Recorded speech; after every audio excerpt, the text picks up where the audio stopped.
Hi guys, it's me, Grandma Lily. It's time for story time with Grandma Lily.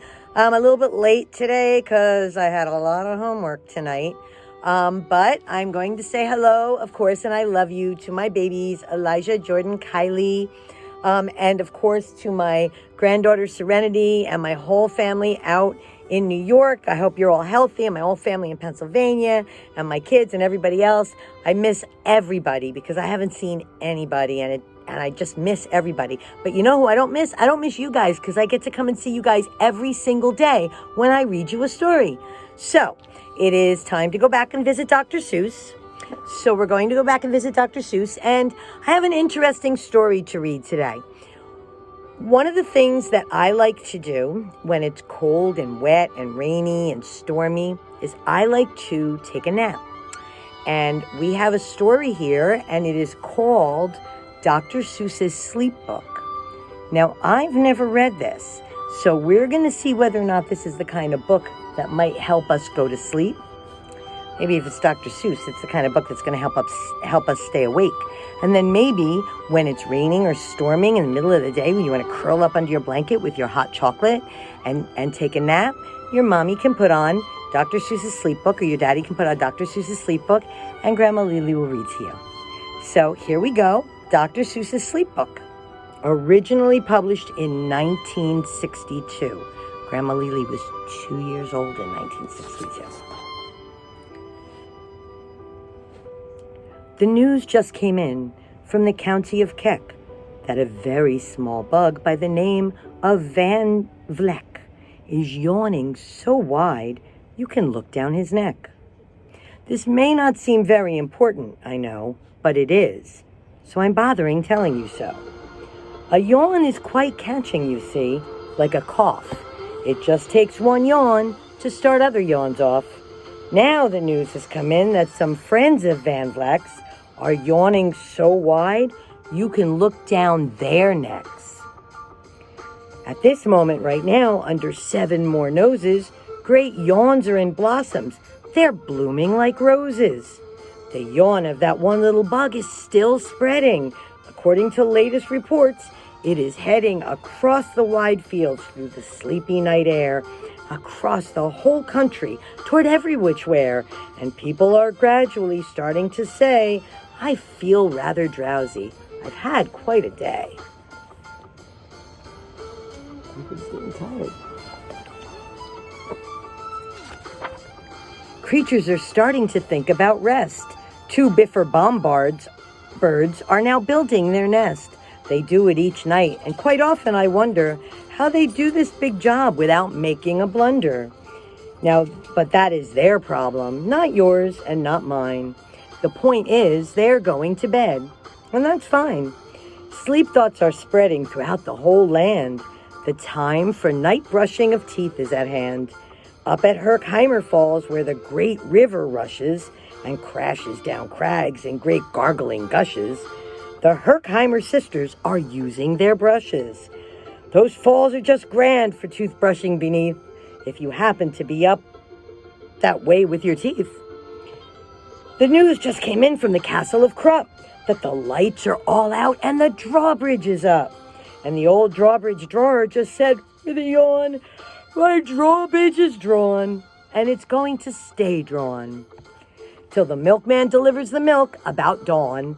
I'm going to bed now, so nobody better come round with a special delivery letter. The number of sleepers is steadily growing. Bed is where more and more people are going. In Culpeper Springs, in the Stiltwalkers' Hall, the Stiltwalker stilts are all stacked on the wall. The Stiltwalker walkers have called it a day. They're all tuckered out, and they're snoozing away.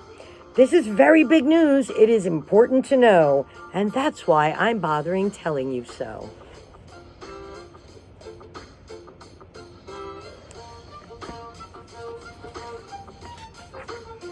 Way out in the west, in the town of Merked, the Hinkelhorn Honking Club just went to bed. Every horn has been quietly hung on a hook for the night in its own private Hinkelhorn nook. All this long, happy day, they've been hunking about, and the Hinkelhorn hunkers have hunked themselves out.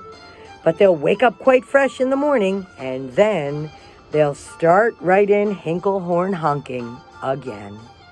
Everywhere, creatures are falling asleep. The collapsible frink just collapsed in a heap.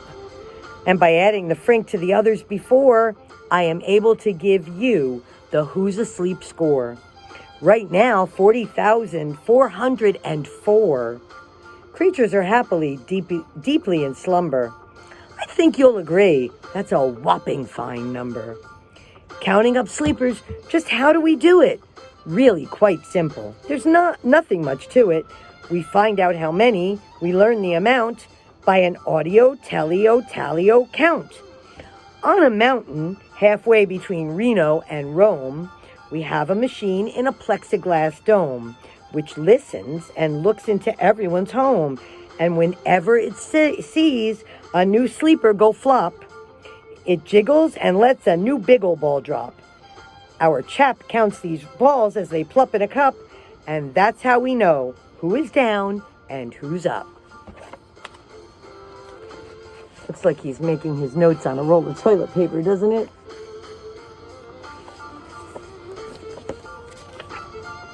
Do you talk in your sleep? It's a wonderful sport. And I have some news of this sport to report. The world champion sleep talkers, Joe and Mo Redzoff, have just gone to sleep, and they're talking their heads off. For 55 years now, each chattering brother has babbled and gabbled all night to the other. They've talked about laws, and they've talked about gauze. They've talked about paws, and they've talked about flaws. They've talked quite a lot about old Santa Claus. And the reason I'm telling you this is because you should take up this sport. It's just fine for the jaws. Do you walk in your sleep? I just had a report of some interesting news of this popular sport. Near Finnegan Fen, there's a sleepwalking group, which not only walks, but it walks a la hoop. Every night they go miles. Why they walk to such length? They have to keep eating to keep up their strength. So every so often, one puts down his hoop, stops hooping, and does some quick snooping for soup. That's why they are known as the Hoop Soup Snoop Group. Sleepwalking, too, are the curious Crandalls, who sleepwalk on hills with assorted-sized candles. The Crandalls walk nightly in slumbering peace, in spite of slight burns from the hot, dripping grease. The Crandalls wear candles because they walk far, and if they wake up, want to see where they are. I'm all sleepwalking. Now the news has arrived from the Valley of Vale that a Chippendale Mupp had just bitten his tail, which he does every night before shutting his eyes. Such nipping sounds silly, but really it's wise. He has no alarm clock, so this is the way he makes sure that he'll wake at the right time of day. His tail is so long he won't feel any pain till the nip makes the trip and gets up to his brain. In exactly 8 hours, the Chippendale Mupp will at last feel the bite and yell, "Ouch!" and wake up. A Mr. and Mrs. J. Carmichael Crocs have just gone to bed near the town of Fort Knox, and they, by the way, have the finest of clocks. I'm not at all sure that I quite understand just how the thing works with that one extra hand, but I do know that this clock does one very slick trick. It doesn't tick-tock. How it goes is tock-tick. So with ticks in its talker and tocks in its ticker, it saves lots of time and the sleepers sleep quicker. What a fine night for sleeping. From all that I hear, it's the best night for sleeping in many a year. They're even asleep at the Zweiback Motel, and people don't usually sleep there too well.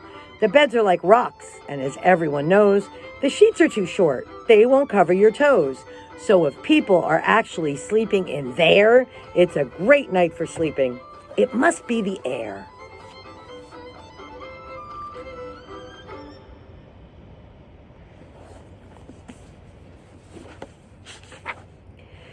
It's a great night for snores. I just had a report of some boys who are tops in this musical sport. The snortiest snorers in all our fair land are Snorter McPhail and his Snore-a-Snort band. This band can snore Dixie, and Old Swanee River, so loud it would make 40 elephants shiver. The loudest of all the boys is McPhail. He snores with his head in a 3-gallon pail, so they snore in a cave 20 miles out of town. If they snored closer in, they would snore the town down. Do you know who's asleep? Out in Funa Laguna? 2 very nice Funa Laguna baboona. We've added them into our Who's Asleep count, which has grown to a really amazing amount. Exactly 8,808 creatures are sleeping now. Isn't that great? And Jed is in bed, and the bed of a Jed is the softest of beds in the world, it is said. He makes it from pom-poms and he grows on his head. And he's sleeping right now on the softest of fluff, completely exhausted from growing the stuff.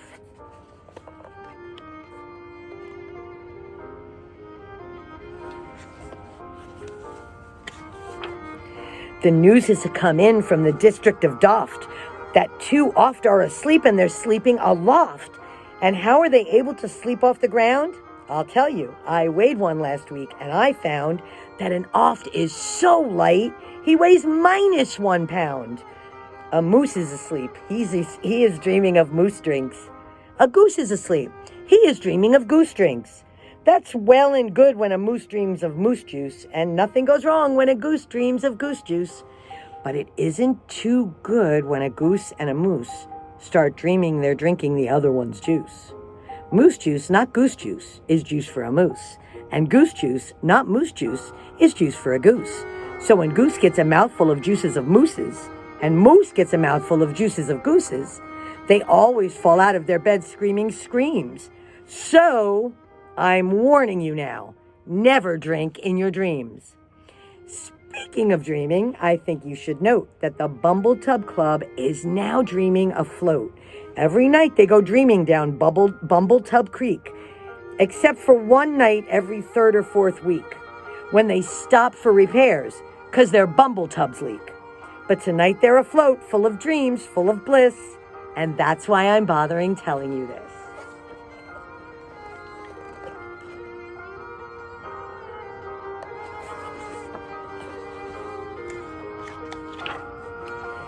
At the fork in the road, in the vale of at the fork of a road in the vale of Vavode, 5-foot weary salesmen have laid down their load. All day they've raced round in the heat at top speeds, unsuccessfully trying to sell zizzer-zoof seeds, which nobody wants because nobody needs. Tomorrow will come, they'll go back to their chore, they'll start on the road, zizzer-zoofing once more. But tonight they've forgotten their feet are so sore, and that's what the wonderful nighttime is for. Everywhere, creatures have shut off their voices. They've all gone to bed in the beds of their choices. They're sleeping in bushes. They're sleeping in crannies, some on their stomachs and some on their fannies. They're peacefully sleeping in comfortable holes, some even on soft-tufted barbershop poles. The number of sleepers is now past the millions. The number of sleepers is now in the billions. They're sleeping on steps and on strings and on floors, in mailboxes, ships, and the keyholes of doors. Every worm on a fish hook is safe for the night. Every fish in the sea is too sleepy to bite. Every whale in the ocean has turned off his spout. Every light between here and Farfoodle is out. And now adding things up, we are way beyond billions. And our Who's Asleep score is now up in the zillions. Wow.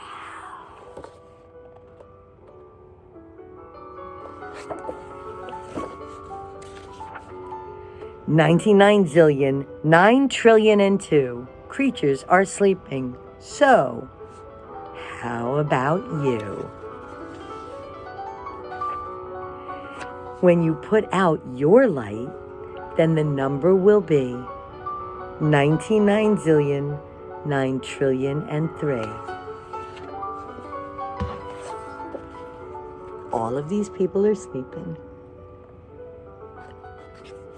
And we'll say it again.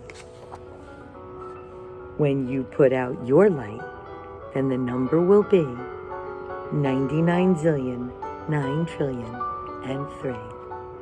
Good night.